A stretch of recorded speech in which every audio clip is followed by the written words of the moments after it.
honestly, like you can't worry about all your competition. And I think early on, Anna and I realized like, oh, instead of like looking at them as competition, like if we are supportive to the other people who are in our same lane that are doing couples pranks or couples TikTok videos, like they're going to be supportive to us.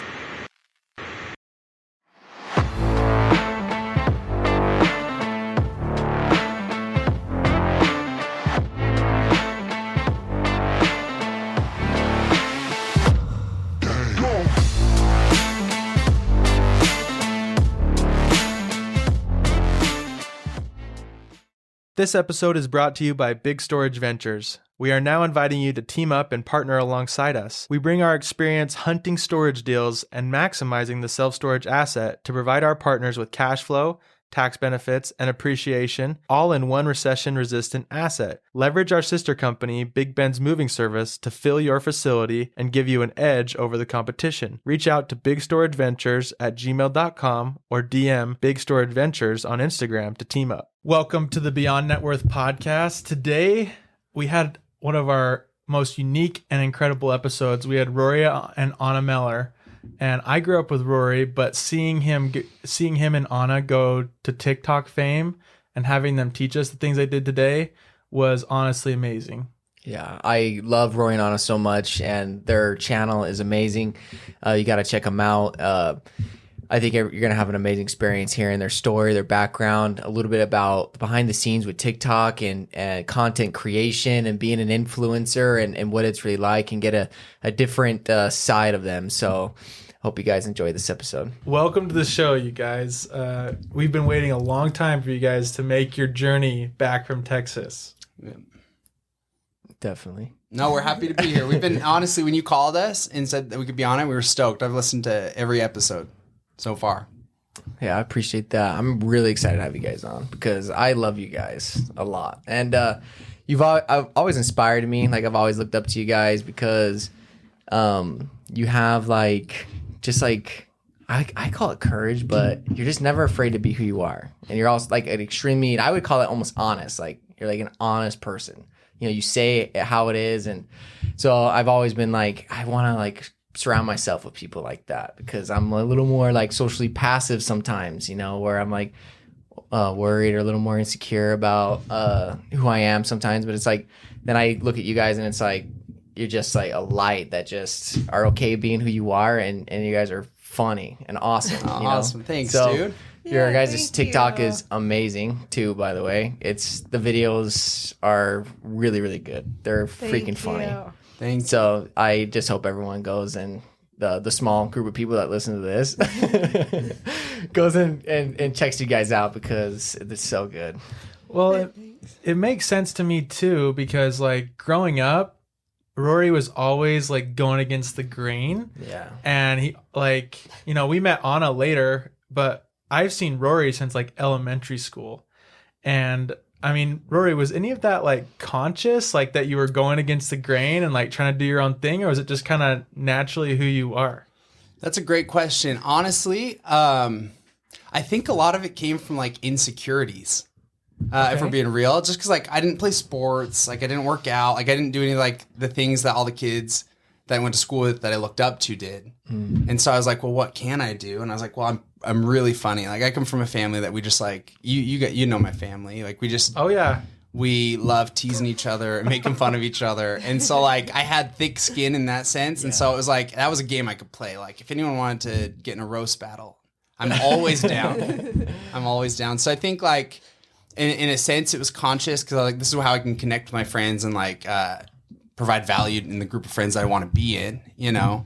But I think a lot of it came from like insecurities because other aspects that like I did always wanted to have, I didn't, I always wanted to have. This kind of made up for it, I guess, if that makes sense. Yeah, interesting. Yeah, not to get super deep on that really nice compliment, but yeah. No, it's good. I like it. I draw strength from it, to be like, okay, like it's okay. You can be yourself and that's okay. People like you for who you are. Yeah. And so it really, and I'm not just saying that because you guys are on the pod or that we're friends or you guys have 1 million subscribers on TikTok or anything like that. I'm just saying that because like it's true and it's really had a big impact on me. But Anna had a question for you, I think. Oh, I was going to ask you how your back has been. Oh, ask Austin Best. Does anyone know? No, it's been doing wonderful. It was actually just like a spasm. Oh. Like it was just I thought that you were just carrying the whole podcast. Oh! That was not the answer she was expecting. It's like,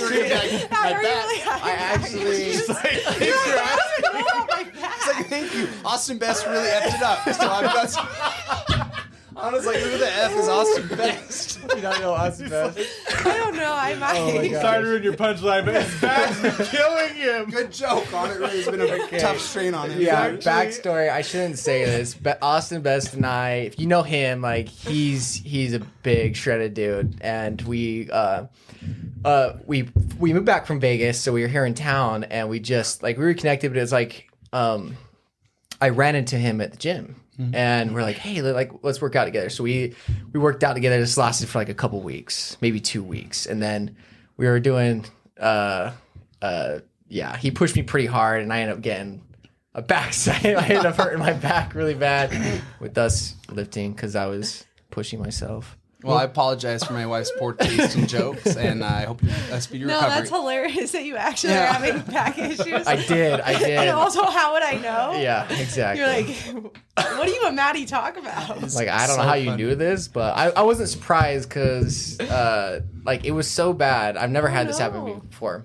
But, like, I was completely warmed up. I was stretched. This was, like, 45 minutes into the workout. And the stupid hack machine was taken, so Austin was like, okay, let's go do back squat in like their little garage room. And so we started doing that, and I was feeling great, was progressing, putting on more and more weight, and I was feeling really, really good. They had no warning whatsoever. Like normally you get a warning, like, yeah, my back's a little tight.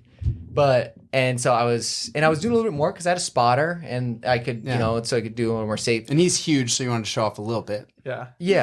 Earn Yeah. some I'm cred. like, there's a little bit of that. Like, I'm a little guy, he's a big guy. And so I'm like, I got to look like I'm a little, like, I can hold my own. And, and then like while I was coming down on the squat, I had like a back spat, like my back like seized. And, it hurts. It was, so I dropped the weight and I couldn't move. Like I was literally, and I don't know, I'm sharing this on the podcast. This is dumb. This is very important. Austin Best made a TikTok, I think. Yeah. So it was so bad. I've never had this before. Callan like rolling on the ground, dying, and he's in a wheelchair. He's like when you try to do daddy's weight. Yeah, that's why I'm not surprised because I told him like, dude, don't post that anywhere. Yeah, because he posted a video of him like pushing me. We ended up going to the we could have. Wait, finish that sentence. We ended up going to the ER because I couldn't walk. It was so bad. I'm getting old. Oh, all right? Honestly, ego lifting is not a good thing. It's toxic. Stop. So who has the bad back now? So we haven't lifted since. I think he feels bad. But you really do carry me. the podcast, dude. Thank you. No, it's a team effort. I couldn't do this without Ben. Ben does so much for we're the just podcast. kidding. No, you guys have charisma for sure. It's awesome. Thanks. He's like Joe Rogan. I'm just like the guest host. It's funny. Yeah. You kind of bring like a little bit of like the View. You kind of have that kind of, so it's like a really good team. Rogan and the View. Yeah. We No. preach to both audiences. Yeah, I'm just like a different set. Ben's like on another level. I'm on a different level, which is okay. It's okay. That's we think it's important. Again, we be ourselves and people and try to like what you guys have taught me is just you be yourself and people will relate to you if they like you or if they don't then they won't. But you don't want to try to be someone else. Yeah. Which kind of makes me think because you guys are in that game, like the social media game. Is that something that's ever like come across your mind, like having to be someone different or ever felt like tempted or pressured to do more than who you are? Well, honestly, I would say what we've struggled with is people perceiving us a different way. Like I'll put out a video of something that I feel like is authentic to us, and then reading comments where they like got a completely different idea from it. Interesting. And battling with trying to be like, wait, no, that's not me at all. Like, that's the wrong idea.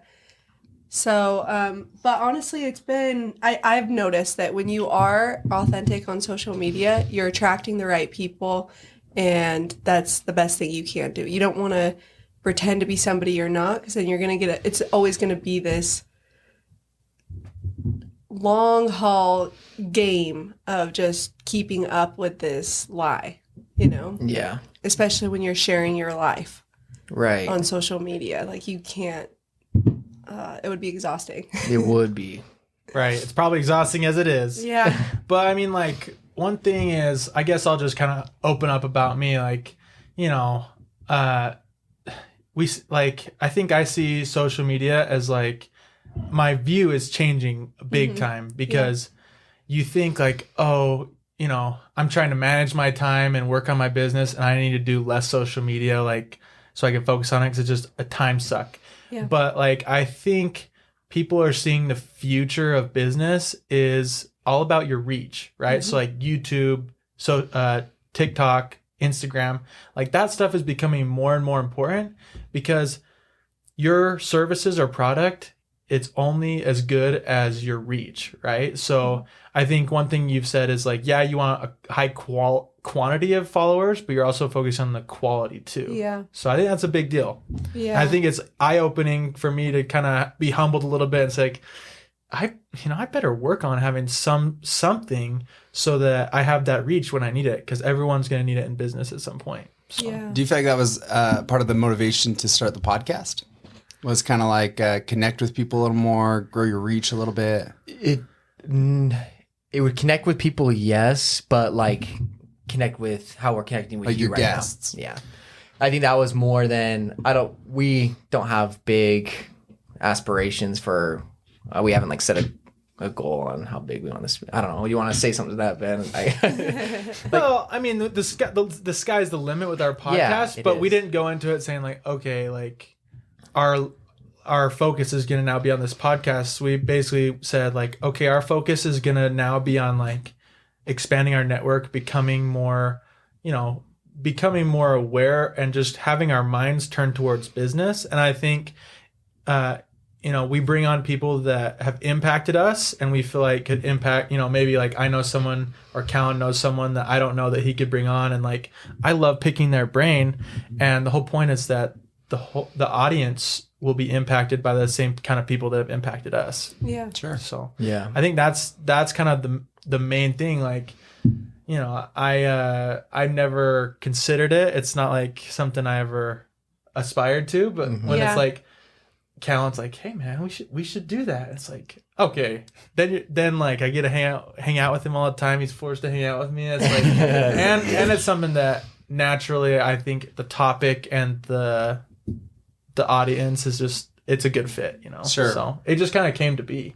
Yeah. Oh, and I'm like just in a unique time, because you'll hear it when you hear Spencer's podcast, which will come, which would have been posted by the time this is posted. But he talks a lot about like this hunger, when you get hungry, and you'll hear it on Tom Burns' podcast too, where you get this point where you just really start getting hungry for something maybe different or more, or just feeling like, maybe you want something like this way or whatever. And I just started to feel a lot more like kind of having a little bit of a switch in my own life, where like realizing, okay, maybe where I was at, and maybe I need to make some adjustments, and I setting goals like, okay, I think I want to be here or do this. And so I was really inspired. Like Ben and I, we went to lunch with someone, and it was like so impactful. But I had finally like opened myself up to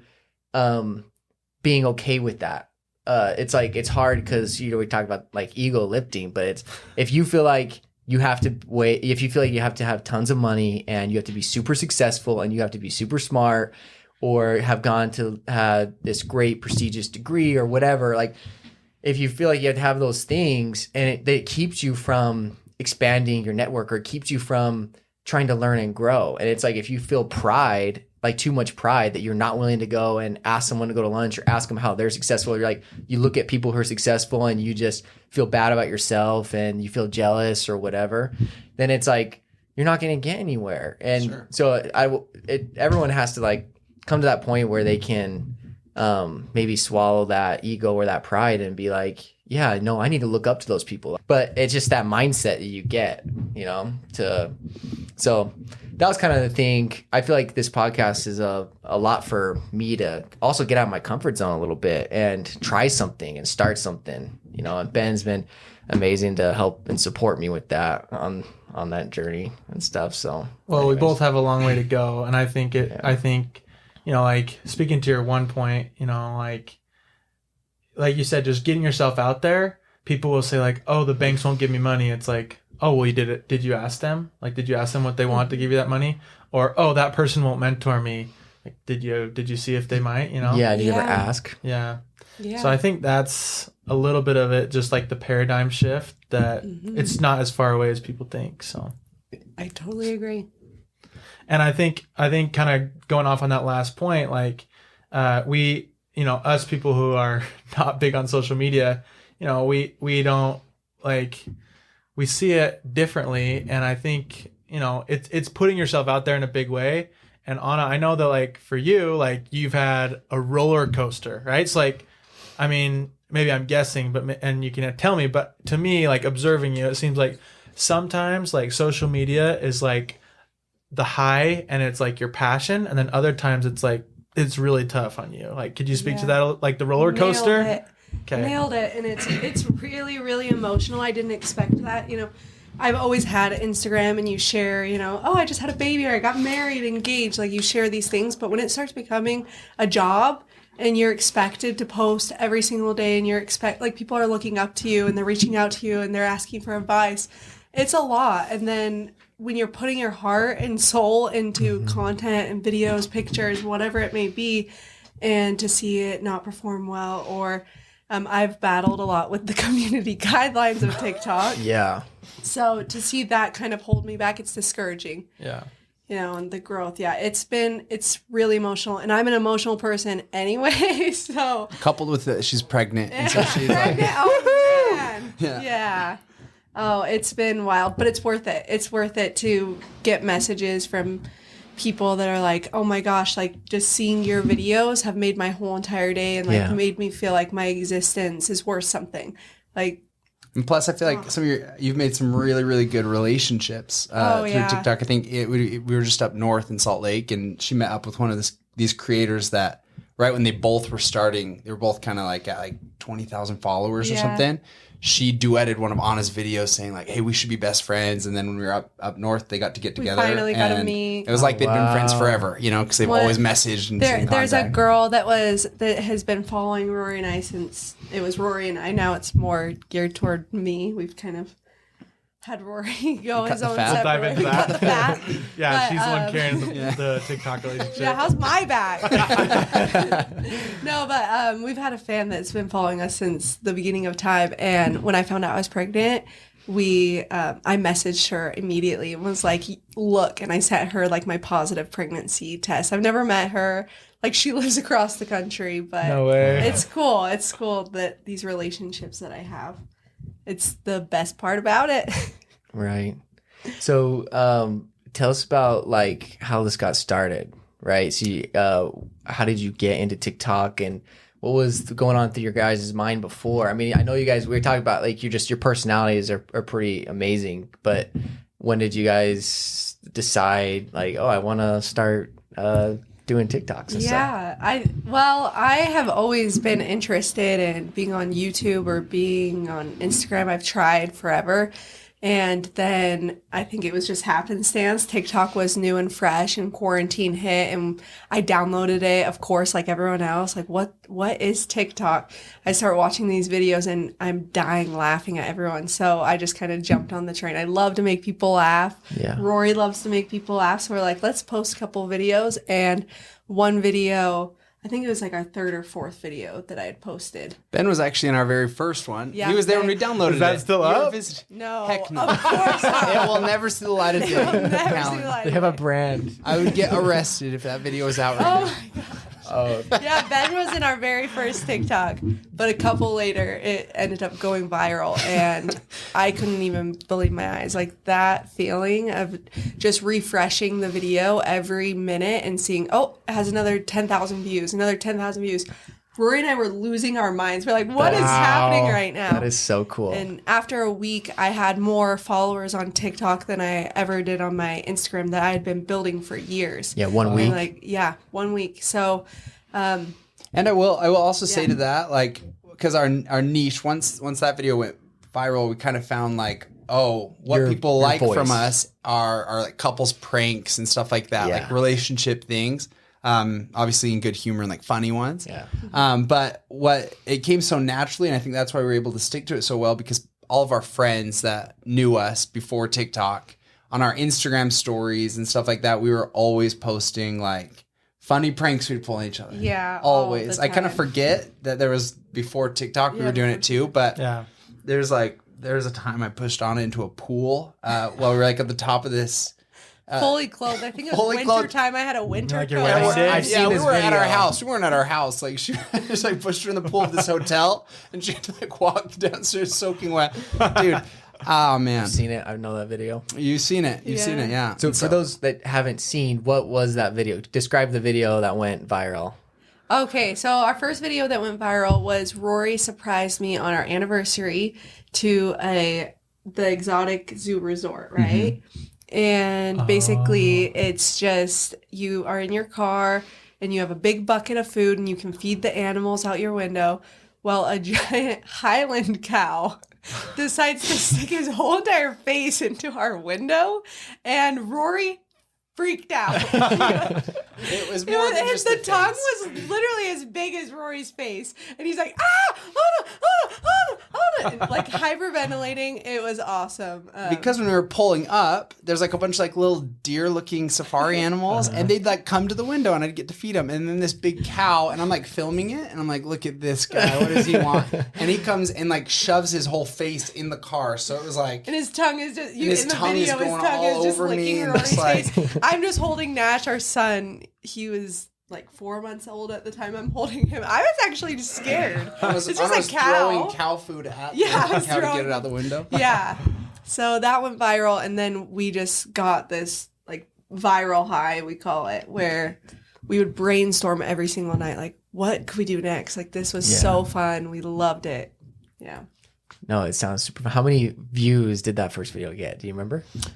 Or how many is that right now? I think I don't know what it's at now. it's at 200,000 or 300,000. But I think at the time it was at like 60 or 70. That's like Yeah. kind of what we hit when we were like, whoa, dude, we've made it. We're going to quit our jobs. Like, this is it, you know? Yeah, and then within the month, we got a video that hit 1 million Views. and lost our minds. Like, it was, and then it just escalated, of course, because it's like, Yeah. whoa, this can actually happen to us. We can like reach people that we didn't think was possible. You know, Definitely. So at what point did you decide like maybe let's do a business out of this or try to make or monetize it in a way? well, So good question. So actually it kind of, I don't know what we were planning on doing with it. But I do remember when we got our first. So at first what happens is when you kind of get an audience, how it works is brands will come out and say, hey, we have these cool lava lamps. Like, we'll send you one for free if you make a video of it. And we were like, oh, this is awesome. You know what I mean? Because we Yeah. were doing it for free. We loved doing it. Yeah. we were getting a bunch of free product. Free product. And we were doing it. And then we quickly realized like, oh, like we need to be more strategic about this, you know, because first off, if someone sent, like, for instance, this one's one I always cringe about, but there was like this really cheap, crappy brand of like off-brand of like AirPods. And they were like, hey, we'll send you these. And I'm like, heck yeah, bring it on.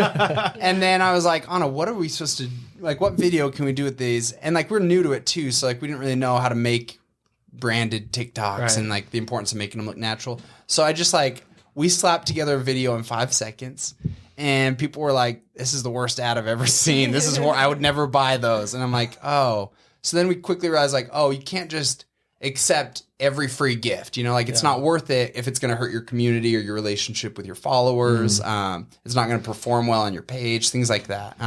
Even the people who are sending it probably aren't going to be that happy, you know? So then we became a little more strategic. We weren't accepting everything. But then one company... Dial Soap, right? Well, one company said, hey, we'll pay you $50 for a video. Yeah. And we were like, whoa, okay, now we're making some money. Like, I remember looking at Rory, I was like 10 hot and ready. This is 10 hot and readies on them. And this is like 6 months into, I think, TikTok about. And we were like, wow, that's awesome. For like a minute-long video, we're getting $50. And I think that's what sparked like, oh, this could actually be an income. Like people are willing to pay us. So we started doing videos for like $50 to $100 if it was like really good. And then Dial Soap reached out to us and said, hey, we have this 15-second audio that we just want you guys to do like a little dance to and like wash your hands. And they said, we'll pay you. Was it $800? Yeah, $800 for a 15-second video, and that's when like, what is that per hour? That's pretty good, dude. Our minds were blown. We were like, we really would have done that for way less, but we're not going to tell them that. Yeah. Right. But I think that's when it kind of opened our eyes. Like, whoa, there is, to your point about social media with like businesses, like a lot, if not most of their marketing is now going to like social media and online ads and stuff like that. And so when they find someone who has a following that has built their relationship, that their followers trust them, you know, that's a lot of value. That's a lot of value to a business. And Anna's done an awesome job at doing that. She's been very authentic and honest about what products and very intentional about what she chooses to promote. And so it's built like this really valuable resource. So when you're doing these ads, are they, so sometimes like ads, you think like they might be scripted. Sometimes like in YouTube or whatever, like you'll say, hey, here was a word for my sponsors, blah, blah, blah. But you mentioned that you kind of maybe just naturally use the product, like that's okay, just enough to use the product in the video, or do you have to say something a certain way, or how does that work? I think it depends on what the brand is wanting.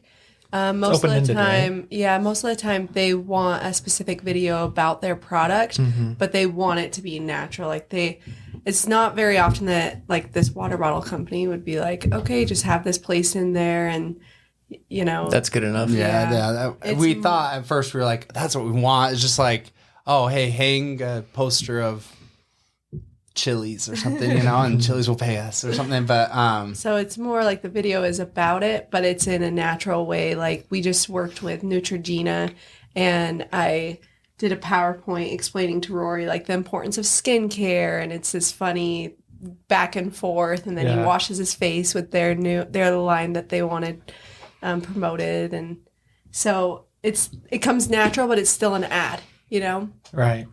Yeah, that makes sense.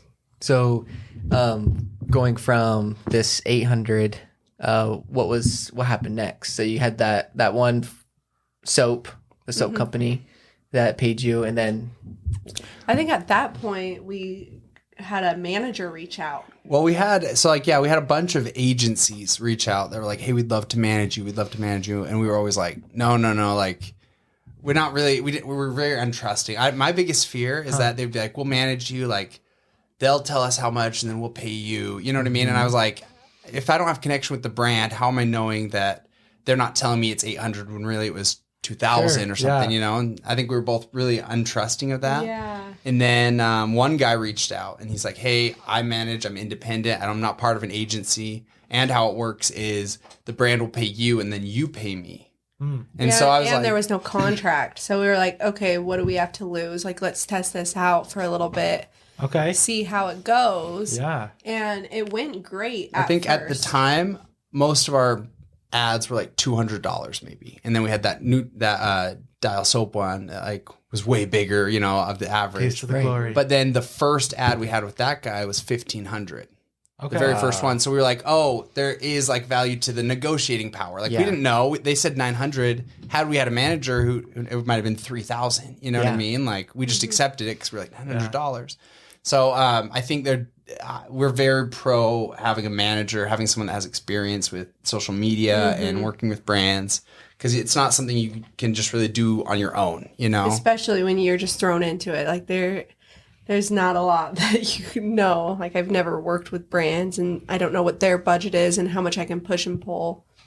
So yeah, I think we got that manager, and he started like really taking over that side of it. Like whenever we get ads, we would just say, "Hey, we'd love to work with you." Message our manager and work out the details. And then our manager would be like, "Hey, here's the deal: $2,000 to do a video. They just want you to mention this, this, and this." And that's a piece I never knew. You know, like that's surprising, because I think people see it and they assume that that's something you line up all on your own. So it's a cool career, you know, to be a manager, and that's cool that you found him too, because you could see how it would help. It would help the creator too, you know? Yeah, it really did open our eyes too. Yeah, because I didn't know you could negotiate with brands, and it sounds stupid now, but at the time you don't know. No one, and like a lot of creators were really, and are, I don't know why, but they're very gatekeepy. Yeah. Like they won't ever like help you if you went to a creator like us. We were like, "Hey Ben, you have 5 million followers. Like, how much do you get paid, or like how much should I price myself?" You know, no one will talk about it. No one wants to help out the other people. You know, is there an unspoken rivalry, or is it? You said that one of them is like your best friend. So dude, we had some rivals on the come up. Now not so much, but we had some rivals, huh? Yeah, we had I'm glad to get this off my chest. Yeah, this is years ago, but let's get some therapy on. What do you say? We started. Oh, I'm afraid. What are you gonna say? When we started, honestly, there weren't any that I knew of like really, really famous couple TikTokers. You know, like couples pages like ours, and so a lot of them right now that have 10 or 20 million followers are kind of our peers, right? Yeah, they were on our level. They were on our level at first, like up to less than 1 million. We were all less than 1 million, kind of going together, and we all knew of each other. You know what I mean? Like some of us would comment on each other and kind of be supportive and stuff like that. Keep your enemies closer. Seriously. But there's this. Oh my gosh, I love your content. There's this one person. I don't want to name her, or him, but it's a couple. Yeah. They blew up faster than anyone. Right? They hit like 2 million followers when we were at like 500,000, and we were all at 100,000 at the same time, you know? Wow. So they got really big, had this big audience. They were on like the front pages of the news and stuff like that. I think news pages on apps and stuff like that. So they were a big deal. Well, they multiple times we would come up with this really original, funny video, and they would just rip it off. Down to the exact same reactions we had when we do it. Like even just recently, one of our biggest videos is I send Rory a sketchy text. I remember that one. Yeah, to him, and his mom picks up his phone and sees it, and it went viral. Of course, like her face is awesome. My mother-in-law. That was our biggest video. I think it's at like 30 something million right now. Just recently, they just barely ripped it off. I'm going to show you guys after. How many views does that video have? The exact same everything. Yeah. It's that couple, too, that used to do it in the past. And maybe they do still rip us off, but I've just kind of like put my blinders on, like whatever, who cares? How could they rip off Mari the mom? That's what I'm saying, dude. I'm like, how insulting. Have you no conscience? I would feel the same way. That's just kind of, it does feel like a ripoff. It's like you create the content, like be that creativity. But I wonder if they've hit some sort of like writer's block. You know, you hit, sometimes you plateau after you hit your goal. Like I set this goal and like, oh, we made it. And then like bands, like they make it and then all of a sudden their creativity goes away. Yeah. And then they have to get it through psychedelics. They should get psychedelics then. We're like, we'll have to start doing podcasts after midnight with psychedelics if we get stuck. But I want to touch on that because I think like you just said something really key, right? You put your blinders on after a while. Mm-hmm. I think that's so important because I'll use my wife as an example. She owns Lolo's Buff Bakery, which is like the best cookies ever. They're the best, dude. We love them. By the way, when I first got pregnant, I was craving them. I'm like, how do I get those to Austin, Texas? We need to text her so she can bring them to the get together. Please. So actually, good idea. My point is that like when she first started, her product is like, it's like a crumble cookie but healthy, right? Yeah. So she doesn't have any of the ingredients, but the taste is the same. Yeah. So it's a clean cookie. And so she was, and she still is, worried about like people getting her secret recipe. Yeah. Like the Krabby Patty recipe. You know? Yeah. And so I said, like, look, like, first of all, like, your product is really hard to replicate. It's, you know, baking with protein is like extremely hard. But you just have to understand that someday someone's going to figure it out. And your goal shouldn't be to, like, you know, not hire people to bake for you because someday someone's going to figure it out. Yeah. But you have to try to get as far ahead of them as you can so that they can't catch up to you. Yeah. And I think, like, you know, like that just actually ironically happened to Crumble. Like, now they're getting all this lawsuit of people that are trying to catch up with them. It's like, you're so far ahead, you know, like, you'd be better off to put your legal resources to, like, keep developing, you know. And it's like, I use the example, like, you know, a lot of people have tried to, like, come work for me and then rip off my moving company. It's like, you can't prevent that. It's like, that is gonna happen no matter what. And so you just got to keep going and try to get so far ahead that they can't do anything. And so I think the same thing goes with, like, your social media. You guys are authentic, and, you know, maybe not all of the people just casually looking at social media are going to catch on to people ripping it off, but it's not going to do you any good to dwell on it. You just have to focus on, okay, what's the next step for us? That's a big deal. And I'd say, honestly, you told me that a long time ago, and it stuck with me, actually, that thing about your wife, like, worried about other people, and you were just like, honestly, like, you can't worry about all your competition. And I think early on, Anna and I realized, like, oh, instead of, like, looking at them as competition, like, if we are supportive to the other people who are in our same lane that are doing couples pranks or couples TikTok videos, like, they're going to be supportive to us. Plus, at the top, there's so many people, there's so many things, like, and we have to remember that. And it's actually only helpful to be friends with these people because we're in the same lane, you know, like, their followers are most likely going to like our content. Our followers are most likely going to like their content. So it's like, why not put them together? Why not do collaborations? Why not? It's a big thing. Be friends instead of, like, oh, I don't know. Especially when you realize how much unmet demand there is, that's when that epiphany happens, right? So, like, in social media, there's so much to go around because everyone's consuming social media. So I feel like that's a big deal. Like, just this morning, there was this guy who, you know, he was calling me to try to buy my storage facility. It's like, there's no way I'm going to sell, but I still took the call just to, like, build that relationship. And, like, hey, if I ever am going to sell, I'll call you. And, like, I learned a lot from this call because I asked him, like, oh, how much would you value it at? Like, and his pitch, I didn't tell him I did what he does until after his pitch. So I got to hear his pitch. And, like, I told him after that, I'm like, yeah, I'm not in sell mode. I actually have more projects I'm working on. I'm in buy mode. But, like, just the fact that we got to learn from each other and rub shoulders, that mindset change of not having a scarcity mindset, but a growth mindset is a big deal. Yeah. So definitely. that's cool that it applies to social That's media. kind of what I was just saying earlier. Like, you get in that mindset, and the more fear you have when it comes to these things, the more paralyzed you'll get. But the more you kind of embrace those things, you're better off. Like you said, it's, you know, if we can embrace or collaborate in things, like, you will benefit. It will come around, and it will be a good thing. And Anna's done a really good job at, like, carving a niche as, like, the Luka Doncic of TikTok. I don't even Always know who doing that is. assists and easy layups. But still scoring But still scoring. 30 plus a game. 30 plus, yeah. I can see what you're Like you saying, did last though. game. Can you name 3 other players on the Mavs? There is my boy Andre Kirilenko. That should be a TikTok. No, I cannot. It was her analogy. I don't know if she watched it. He's a Spurs fan. Austin's right between San Antonio and Dallas. Yeah, well, I had a thought. It was I can't remember. Something about that, about doing it together, and you're better off.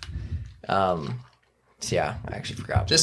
No, you hit it on the head. Honestly, like, if you are working as a team, if you befriend your competition, you'll get farther, and they will too. And then, like, if you ever need something or they need something, you know, you have each other's backs. But okay, now I remember. I see what you're saying, though. It's what seems tough is when you guys were, like, on the same level.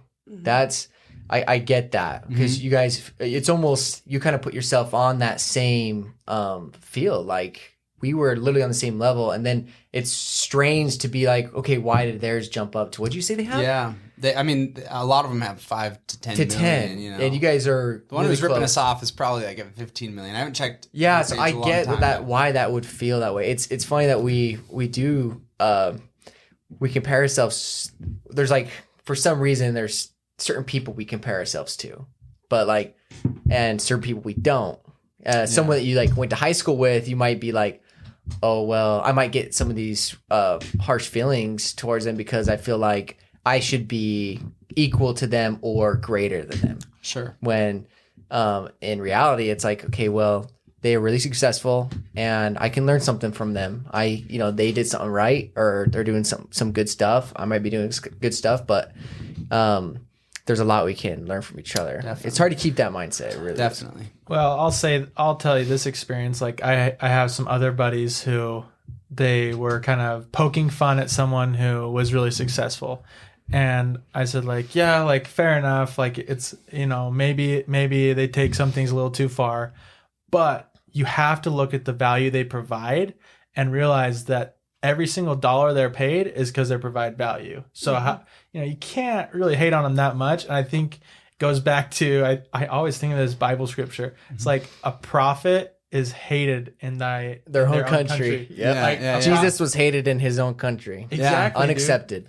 Like the people that watched him grow up were the people that literally hated him. And so he had to go out to people that didn't know him to accept his message. Yeah. Anyways. No, that same thing happened in me, you, and Todd's group chat. They are always poking fun at you, and I'm like, you guys, he's successful. Ben is successful. Like, quit making fun of him. And Todd's the worst, dude. He says some mean stuff. Todd is. He was throwing out some swear words the other day. Oh my! I can't Cut believe that. it. No, Todd is actually the only person who will back me up in our group chat with Florida. Yeah. Everyone thrashes me, and Todd's the only one who will back me up. Well, Ben really isn't that bad. That's my Todd impression. Yeah, my Todd impression. I have to show you my abs. We should have. I love that guy. Yeah, he's an amazing guy. We gotta have him on. Yes. But when he's the GM with the Jazz, we'll have him on. That would be awesome. But yeah, you guys, I mean, good job giving that up. It's like one last thing about this. Like it reminds you of Breaking Bad. You guys know Breaking Bad? Mm-hmm. Those people are your gray matter. Like they're stealing all your ideas to get ahead, and you're like, you're like, oh, I hate gray matter. They're so much ahead. So congrats on not like taking it too far, being meth lords. Just keep plugging away. Thank you. Pass them up. Thank you. Appreciate it. I love that. Thank you. Absolutely. Yeah, I think it's amazing. So, tell us a little bit about the struggles you've had with TikTok. I kind of about like the community guidelines. Like, what are you guys? Yes, that puzzles everyone. Why are they shutting down your account? That is such a good question. What did you post? Did you say something about Trump or something? You would think. You would think because think. of how barred my account Well, I'm is. just like, it's like when you think of barred people, you think of people that are like talking about Trump Like Alex or Jones or Oh, something. that you know was what I the mean? best. we're talking about guns or Yeah. something. Yeah. The Yeah, Clintons I and think- Jeffrey Epstein. I think what it's come down to and what we're thinking is happening is there's a large group of people on TikTok that are trolls and they'll just flag people's accounts Just cause. and Yeah. just cuz. And a lot of it is content that our son is in, that Nash is in, that will get flagged for whatever reason because we're endangering a child. I don't know. Interesting. Like just to put it in context for you guys, like Anna's page is so clean, you're not gonna even hear any swear words or anything. They took off the inappropriate. first video that we made, if that gives you any clue. Yeah. It didn't make the cut. But but to tell you how like ridiculous it is what she's talking about, it's not like, I could see why that's bad, but not bad enough. No, it's like you can't find anything wrong with it. There was one just barely that Anna had to take down that had National, our son, drinking a glass of milk, and then he was trying to say, "Oh, look, I have a mustache," and he's wearing normal clothes. It's not like he's shirtless or anything, He's wearing normal clothes, drinking milk, and he calls his mustache a mushroom. So he's like, "Look, I have a mushroom. I have a mushroom." That's the whole video. That was Yeah. it. And they took it down because they said too many people flagged it. So it's like it really is like a puzzling, like bizarre thing. It's not like But we're the towing hard, the line. the or hard anything. thing is with TikTok, it's so new they haven't figured out how to get past that. And so even if like they look at that video and they're like, okay, that's an innocent video, like that shouldn't be flagged for any reason, you'll still get punished. Your account will still like, they call it shadow ban, where they won't push your content onto the For You page. And so your views are limited for, I mean, now that I've kind of just gotten into this, like, I know I feel like I'm stuck where I just keep on going back and forth, and then I can kind of make it out, and then I get a video flagged, and then it's like bringing me back down here, trying to just work through it. But well, it's hard, like, to like specifically Google. Like, I have the best website guy in town, but it's like you always have to be Google, Instagram, TikTok. They're always changing their logarithm. So yeah. But speaking on the challenges, the craziest one that happened to us, I think, and I'm going to drop some numbers, not to rub in anyone's face. Cut that I said that. We had this one time where we get the biggest brand deal we'd ever gotten at the time. Okay. Gosh. This brand reaches out, $20,000 for one video, right? And we were like, we made it. We go out to dinner. We're having a blast that night. We come home. Anna's like, oh, I wonder how the TikTok I posted today was. Opens it. It says, your account has been permanently banned. There's nothing you can do for too many violations. Permanently banned. No. We open it. All like, our I can't even content's log erased. in. Yeah, everything's gone. My Zero page was followers, gone. zero posts, zero following. Like, it's just gone. You search Mellor Life and nothing's wasn't there. And this was literally hours after we had signed all the contracts for this brand. And to say that was like disheartening or like That would have been discouraging, terrifying. dude. It's terrifying. It Yeah, was, because this is now my full income. Like, this is my job, and everything that we've built for. Oh my gosh, it was like, aside that we had just signed those contracts, just the fact that I've built this audience just down the drain. Yeah. To see it ripped away from us was so hard. Luckily, a few days later, like, I had reached out with my managers, and they had an insider in TikTok that looked into it. Wow. And it ended up just being a bunch of people flagging my account. And then it just tripped the system. And TikTok just, you know, it's an algorithm that will just be like, okay, all these people are flagging this account. They banned me. They see that I'm not anything controversial in the least bit. Yeah. So You do, they like, gave me comedy. back my You It was Couples funny because comedy. afterwards Anna's showing me like other TikToks of people that Yes. are like Oh, I had wildly to. inappropriate. Yeah. Wildly inappropriate. And like, you don't ever want to be like, well, this is happening to me. It should happen to them, and them. But it's hard not to when you're like, well, this girl is Literally- underage wearing basically nothing dancing. She's in and they're lingerie. fine, but like my I was video just of- gonna say that. These Town watches all the time. yeah, like everyone Callan watches should be banned, honestly. And Callan should be arrested. But I think it was just we unfortunately got in this. I don't know. The trolls were coming for us. I don't know why. But luckily we had our managers, that but other couple. people who don't have the resources we have get in that position and they're just like out of luck, you know, like Yeah, I'm very grateful that we got it back. our managers now are awesome. So Yeah. when they got it back, they were stored as it was. Your videos were there, the followers Everything were was there. restored.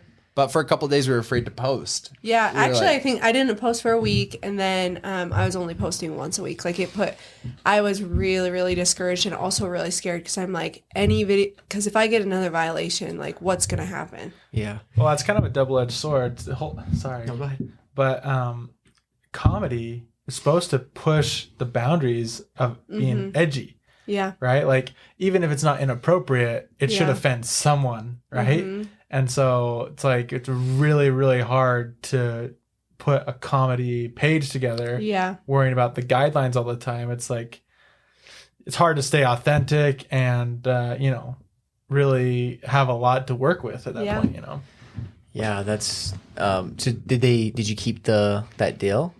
yeah. So Yeah, the because it deal- wasn't for like another month or two that we had to post, but Yeah, it was so Thank scary, goodness. dude. I was like, Did they What find out?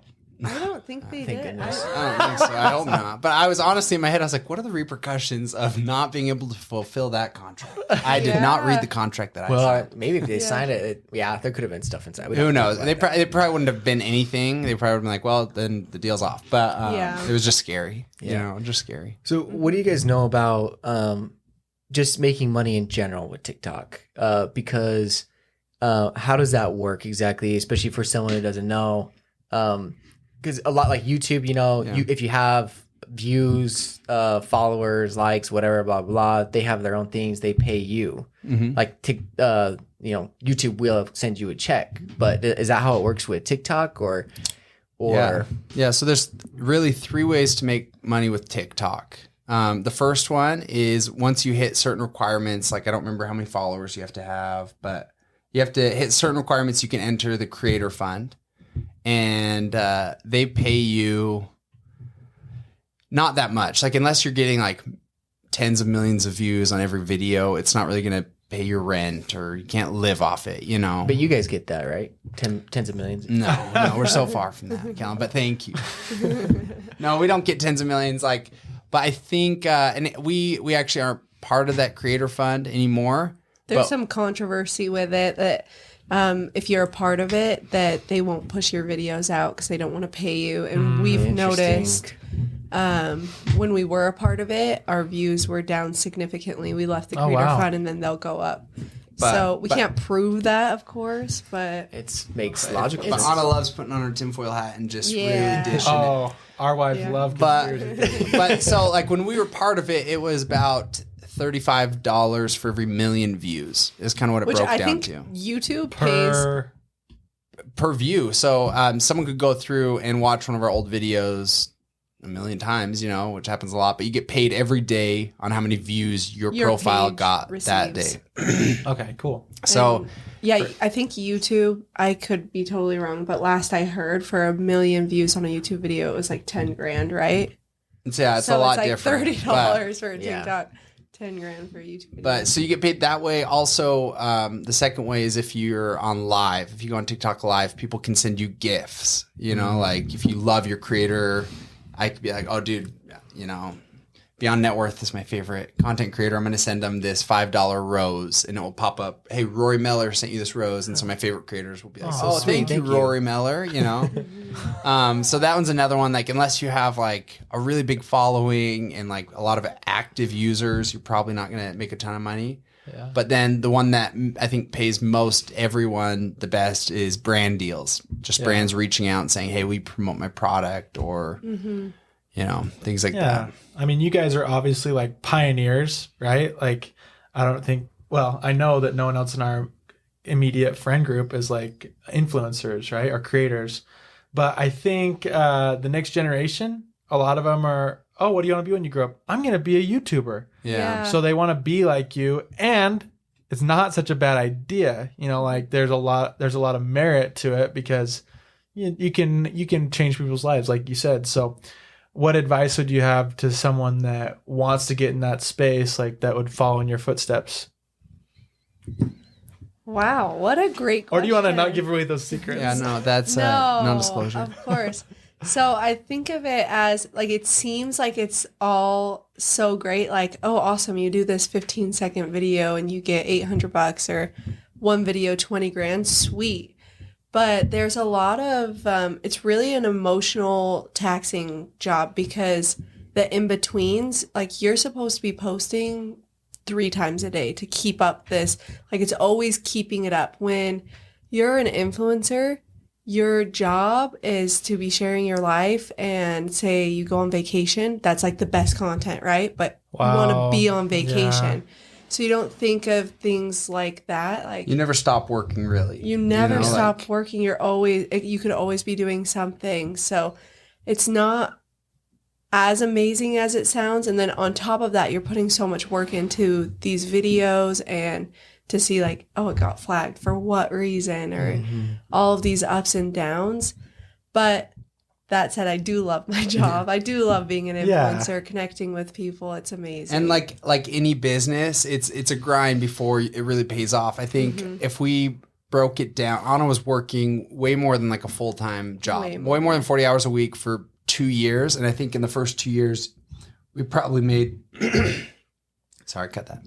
I think in the first 2 years, she probably made about $16,000, maybe less. Like that's pushing it. Like in 2 years of working a full-time job, It was nothing. You're coming up with the ideas, you're filming the content, you're editing the videos, you're posting it, then you're replying to the comments, you're replying to DMs, you're also like commenting on other people's pages, trying to like build relationships. It's a lot that you don't even realize. I didn't even realize. I thought that it was like, sweet, I'll be an influencer. I'll be like, buy this toothpaste and have this beautiful house and all of these things. But it's a lot of work. Yeah. I think it's good and important to talk about, not to discourage anybody from doing it, but just the reality of it. Like it's funny Ben mentioned that because we were at our family reunion and these two little kids, like they asked, like they have this tradition where they can ask a question for the future and you know they can get a yes or no answer, and I won't explain all the details, but one of the kids is like, will I be a YouTuber when I grow up? Oh. And then they were like, yes. And then another kid asked, will I be a YouTuber when I grow up?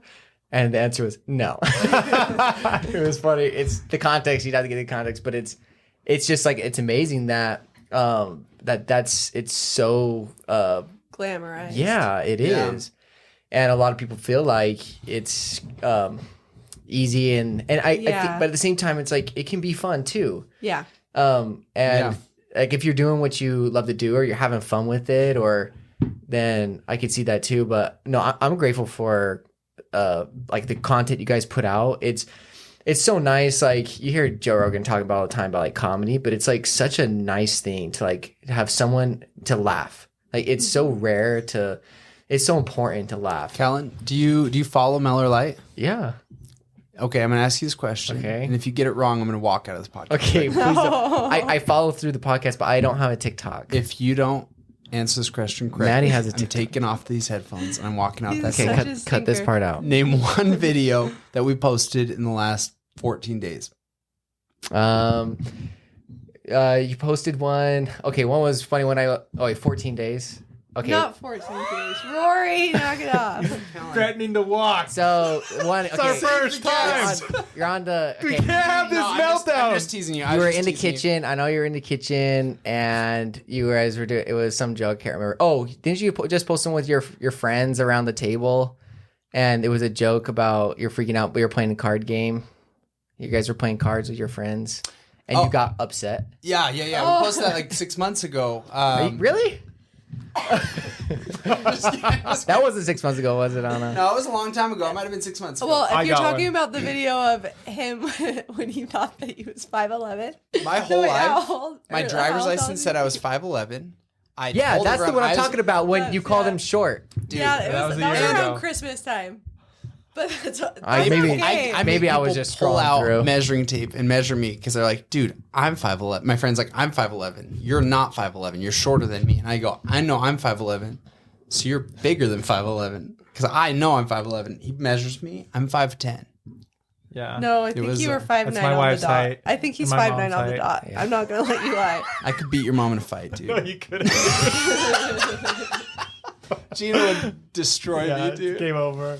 But she's intense. But well, honestly, I mean, welcome to the club because we always stretched our heights on our basketball football roster. Yeah, they tell you to do that actually. Really? Intimidate their team. Yeah. Oh, wow. I remember when you were fermenting your own kombucha. Oh, that was recent. You splashed it all over the. You opened it and it exploded all over the ceiling. Everywhere. That was impressive. I know one in last week.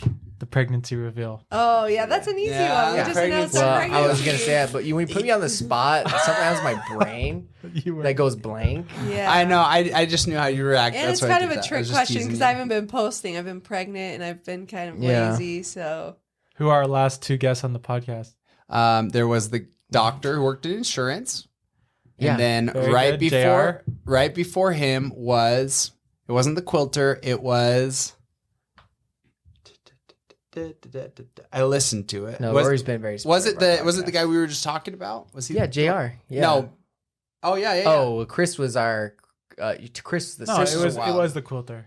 It was. Natalia. Yeah, we actually have a few. Don't put me on the spot. Okay, I will listen to all of them. Yeah, just because he was listening on the way over here. I educate myself when I have guests. I did too. So it's one of those weird balances because like I said, Maddie has a TikTok account, but she'll come and she shows me the videos. So and they're amazing every time I watch them. Okay. There you I'm go. being serious. Maddie actually did one of our pranks on you of the air tires. Oh, she recorded She's yeah. like, I paid $100 to fill air in my tires or something like that. Did She do that recorded too? that? Did Yeah, she post she- that? Yeah, I had no I idea. saw it. She recorded that? So I've tried to be like I've tried Talon to is stay just away. getting on the grid again. Yeah, like okay, I've been off for a long time for whatever reasons, but like I haven't like been on social media, and a lot of it's just because like sometimes you get on, you're like, man, I feel really bad about myself right now, Yeah. and so like I'm like, okay, I just gotta delete it. I'm not gonna be involved with it and stuff, but so I haven't downloaded that stuff and I don't have them, but yeah, Maddie, when she comes and she shows me the videos, like I She just shows love the it. highlight. It's like having a highlight it's reel. amazing, It's like, yeah. oh, this is the best that I've seen today. Yeah. And I should be better. Like I'm That's better the now. Mellor Life. I can handle it a little bit better now. Will you go home tonight and watch some of them? I've seen a lot of them, but yes, I will. Yes, I raise. Thank you. Yes. I want to touch on one other thing, work-life balance. Because you said that even when you go on vacation, sometimes it doesn't feel like that, Yeah. right? So, like, how? Like, I know you guys manage that well. How did you learn to do that? What has that process been like? Because that's when your life is your content, and like your vacation obviously is going to be some of your best content, but your vacation's also when you want to unwind Right. and not work. How do Yeah. you handle that? Well, it's really nice of you to say we balance it well because I don't feel that way at all. I still feel like I'm trying to figure it out and I'm having meltdowns all the time trying to figure out why you're laughing. Because she really, she's being literal when she says she has meltdowns. All Trying to figure out when, I don't know. I think I have the secret sauce, but I haven't applied it yet, so I can't stand by it. But I think it would be if I specifically decide what my content is going to be, then that would help. So for example, all the time in my brain, since my page is like my lifestyle, my life, Yeah. everything I'm doing, I'm like, I could be filming content. I'm going to Costco. I could be making a video out of this. I'm going to go visit my family. I could make a surprise video. I don't know. I'm Everything. on a podcast. I could like take a clip or Yeah. something. You know what I mean? Yeah. So I think if I really decide and narrow down, okay, this is going to be my content. It's going to be just pranking Rory. It's just going to be this. I think that would help a lot. So I know specifically this is my videos and then I can turn off the rest. Yeah. Like I don't have to be thinking about making a video while I'm shopping at Costco. So that would be an advice to someone if they were going to start a page. Maybe really find a niche. Yeah. Something that you're like, okay, this is what I'm doing. Yeah. Or you're constantly going to be like, this could be a good video. Should I make a video? Filming everything. Yeah, and planning, right? Like that's the key, right? Because if you plan, set aside hours, then it doesn't bleed into each other, right? You're working and you're all in when you're doing that, and then Yeah. when you're not, you're good, right? But honestly, I'd say what she lacks in preparation and organization, she makes up for like in grit and raw talent. Anna, first off, she's super that's talented sweet. with like anything computer and like Photoshop and all that kind of stuff, editing videos, which like I'm horrible at. Anna's really always been a natural at it, always. Yeah. And then also I think Anna, even when I first met her, was always like taking pictures and videos throughout when we're doing things, which I never did. So I think if she got organized, it would make her life a lot better. But right now where it's at is kind of like, hey, I've got all this stuff. Rory, you have to watch Nash. I'm going to lock myself in that room and I'm not coming out until I'm done. And sometimes it's 30 minutes and she's done. And sometimes it's a couple hours and she'll come out and she's like, Yeah. hey, I just edited 10 videos, Yeah. One time you caught her in there with that one guy. Yeah, one time I caught her in with that one guy, and apparently he was helping edit or something. And I was like, why are your shirts off? It's great content. Yeah. Cut that. Yeah. No one's made more requests to cut stuff out. Well, No one's ever made that request for us like a dozen times. Like, you'll cut that out, right? Cut that. It's from a different podcast, but That's funny. Yeah, it's impressive what you do. Really. Thank you. it cannot be easy, and it's I'm sure a lot of people, like you said, are really grateful that you are pushing through and that you're sticking to it. And it's I'm sure it's not easy at all. But I guess like if you can move from those moments, like the one moment here and the other moment there, where you get that someone reaches out to you or whatever, that would just make them worth it, and you can kind of get to one to the other. I'd say Anna has like one of the most supportive fan bases that exists. Like she has people all the time. Anna's not afraid to show emotion on TikTok. I don't know if you guys know that, but she'll post videos for crying. Oh, I should have said when you showed your thing. Yeah. That video.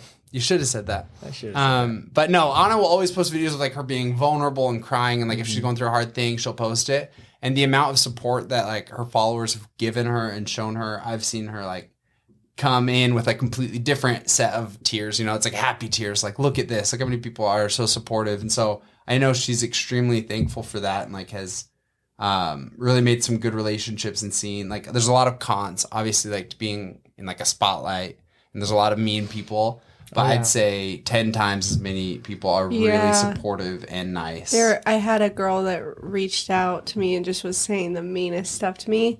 And it just happened. Like Rory and I had just gotten in a fight, and I read this comment. And so I just like break down, and I got on my story, and I was like freaked out for a second. But that one person, that one negative comment. Rory's trying not to laugh. No, I'm not. That one, it fixed our fight, because then I just came upstairs and was crying, and then you comforted me. Yeah, I was like, dude, that person's the mean one. Let's focus on that. But just from that one person, I think I got, I can't remember the number, but at least 700 people that DM'd me the nicest things. Rory actually made a book out of it. He went through and screenshot the DMs, and I have a little book that I can read through of the nicest, most amazing. And they're like paragraphs. This isn't like a "you're the best, I love your stuff." Yeah, it's like just very, very on this sweet date, you saved my life. Like really sentimental messages. Yeah. It's amazing. And you wouldn't even guess it. Yeah, you think, oh my gosh, there's this negativity, these people that are just so rude, because people will pick you apart. They will. Like they don't hold back, but there's way more positive and nice and support. Can I ask you kind of a personal question? Yeah. What hurt you more, when they did that or when they asked Rory for feet pics? Hey, dude. Rory getting asked for feet pics did not hurt me. I was pushing him. You wanted him to sell those. Come on. Did you hear about that, Kellen? There was, I don't know what had happened. Like, from the beginning of our, actually I do know what happens because I stopped being as many TikTok videos, but like there was a point where daily I would get messages that are like, Rory, will you send me feet pictures? I'll pay. Like a ton of them. There was a point where like I was showing people, like I had 10 that day that were just like about feet. And I'm like, I show my feet in plenty of videos, I think. I don't know. But then I start getting weird about it. Why did they just screenshot? There was like an night, NFT. They want their own. There was a night. And like, it's funny to be like, oh, dude, I would easily sell pictures of my feet. I don't know. But there was a night we were with all of our friends. And they were like, dude, ask him how much. Just ask him. And I'm not like trying to like entertain it or like embarrass anyone too. Everyone has their thing. Callan likes yogurt up the butt. But, Rory! Cut that. No, everyone has their You've gone after me this podcast. The first one. Well, we did say the back. We said the back hurt thing because you carry it. But anyway, Anna goes, ask him how much. This guy goes, I will send you $200 for like 10 pictures of your feet. And everyone's like, do it. And then when push came to shove, I chickened out. I was like, dude, I just don't feel right. I feel weird. It's not. Do you think he's going to hunt you down and chop him off at some point? He might. He honestly might. Wow. He could still, and you'd be $200 out. And he has my feet. But yeah, that's that story. That's a really good story. Yeah, thanks, well, I mean, okay, let's wrap it up after that feet and yogurt up the butt. Oh my gosh. So social Callan, media. I hope you think you really don't feel like I've been picking on you, dude. I love you. You're like awesome. I know. Okay, good. Title of the episode: calling out Callan on his back injury and his yogurt fetish. It's just my insecurities coming up. That's how I connect. I bet that would get a lot of clicks. Yes, I'd watch it a couple times. I will. You said. Oh, you also said You made that fun of me for the TikTok thing too. I forgot. That was honestly, I should be making fun of you for that because you need to be more prepared when you have guests. In fact, on the way over here, he goes, "Oh, with our last guest, I took him out to lunch and he shared his whole story with me before the podcast." And then for me, you didn't even take the time to watch the TikTok videos. Well, you don't deserve it. You live in It's Texas. your page. Well, so Well, I don't deserve That it. was with Chris. And that was No, I'm just one of the first. I'm just pulling your leg. We're cut that out. Cut that. yeah. No, seriously, cut that. Don't put that in there. Give us a big takeaway, something that maybe would apply to anyone, even if they're not doing social media, if they're just starting a business or trying to grow their business, like what could they apply, or what's a principle that you hang your hat on that applies to anyone? Everyone has to start somewhere. So kind of bringing this full circle from your point that you made earlier, like stop being in your head about the starting point and like thinking that you have to be at a certain level to start and put yourself out there. Like Yeah. if you don't start somewhere, you're not going to start at all and you're not going to get anywhere. Yeah. What about you, Rory? What do you got to say? I would say this one is more social media related, but I think like it's once we kind of came to this epiphany, and you kind of talked about it actually earlier in the podcast, but I think it's something that really you should know even if you're like a business starting a page or anything, but there's two types of growth you need to focus on, and you need to know when to do one of each. And one is like growing your reach, like getting a bigger audience. And I would do that by making videos that are like more easily relatable, something that everyone's experienced that like, you're like, oh, I've done that too. I love that. That's funny. Or I love that. But then also that's equally important. And I think a lot of people don't really focus as much on it, but it's like strengthening the audience you have.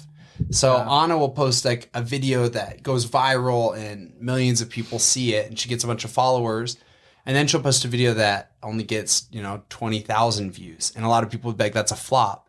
But that 20,000 view video is, her explaining what happened to her that day, or like a really rough incident or a funny thing that only her true audience will appreciate. Right. Yeah. And because they appreciate it, they're like, wow, Anna's like sharing her life or like an insight into her life with us. And they love that, And so you need to feed both sides.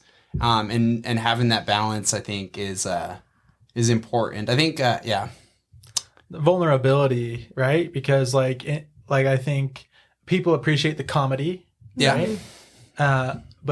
And that's why they love you at first, but then you keep them with your vulnerability because it's like, oh yeah, they're freaking hilarious, but they almost get like a peek into your life and they feel like, oh, I kind of know her because she opens up, right? Yeah. All the time I'm getting comments, it's like, oh my gosh, I feel like we're best friends. And I love it so much. Or I feel like I'm on FaceTime with my best friend.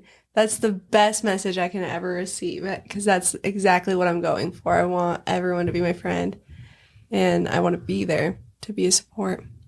That's awesome. Well, I think there's a lot of takeaways. We went everywhere today. I think we talked about, not letting competition, like using that as something to propel you, like a rising tide lifts all ships type of mindset, being vulnerable, finding a place to start. So I feel like there was a ton that will impact a lot of people. So we appreciate you guys coming on. Can I leave with one note Please. about you guys? Give you guys your flowers real quick.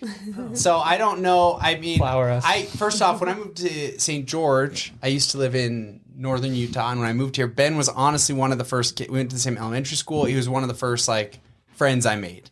We weren't even in the same class, and so Ben and we've been in choir class together. We've been together. You know what I mean? Show choir. We could do a whole nother podcast. We could do a whole Just nother memories. just shooting the breeze, telling stories and stuff. But seeing like you grow up and be more of like a business mindset has been incredible. You built like really cool stuff. And I think Callan can attest to this, and Anna as well. There's not a more supportive friend in the sense that he wants to see everyone he knows and loves succeed. I've never heard him talk down on anyone. I've never heard him like wish bad upon anyone, even people who have like outwardly wronged you, So I think that's very impressive. And then Callan, in the same breath, I didn't really know you that well until later on, but I remember we went to Lake Powell for reasons that we're not going to talk about, but you were there. And Anna and I were both so impressed. Like, it was like kind of my first time ever really talking to you, and we like had like a very intimate conversation on the beach with this kid we didn't know. But afterwards, we were like,